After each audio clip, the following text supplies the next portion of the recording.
Hey everyone, Brian Chrisman here. Want to today introduce chapter 3 of my book, Behold My Mother and My Brethren. I'm going to do that by reading Mark chapter 1 verses 9 to 11, which is what this chapter is based on, and then a quote from Kierkegaard.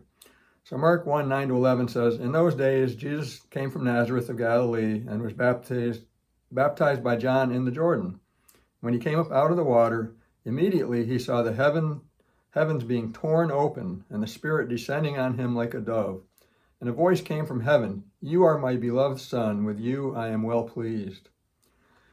And then Kierkegaard says, through the voice of Anticlimacus in Practice in Christianity, he says, "When God lets himself be born and become a man, this is not an idle caprice, some fancy he hits upon just to be doing something, perhaps to put an end to boredom that has brashly been said must be involved in being God.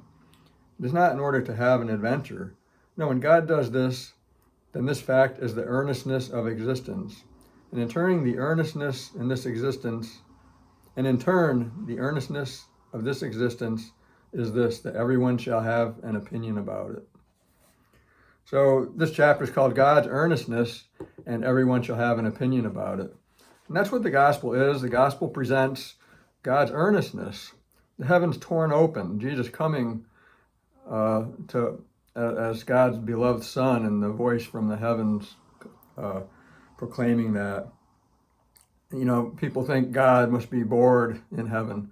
We just had the eclipse recently here in the Northeast, and if God is the author of that, I would say God is not boring, and that he would design an eclipse that, you know, for the sake of, you know, there's a Grateful Dead song called The Eyes of the World, you know, wake up and find out that you are the eyes of the world. Well, we're the eyes of the world. You know, we're the only things that see that eclipse, as far as we know, can appreciate the beauty, and people get all excited about it. And it's like, well, you're excited about nothing.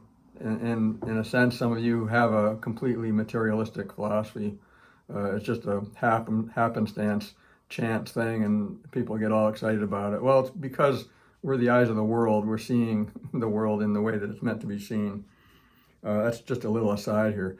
But earnestness is what God is all about. And earnestness was exactly what Christendom was not about, and why Kierkegaard attacked Christendom, because it was just, oh, Christianity is easy as putting on your socks, you know, and you're just born here in Denmark, you're a Christian. And, you know, America, it's the same way today. Now, we don't consider ourselves a Christian nation, but people, generally, I believe we have a status quo kind of, quote, Christian idea of morality, or, you know, what's the proper things to believe in. And it's as easy as putting on your socks. Just turn on the news and see whatever is your media outlet that you favor, see what you're supposed to be all earnest about, you know. That's not the earnestness Kierkegaard is talking about. In fact, that earnestness is frivolity. It's just kind of following the crowd. And, you know, we pat ourselves in the back. Oh, I'm just like, you know, I'm following the crowd of the good people doing the good thing.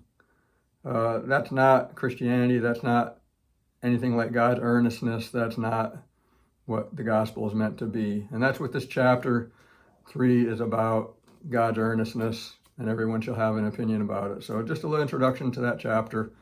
Hope to see you back again soon. Thank you.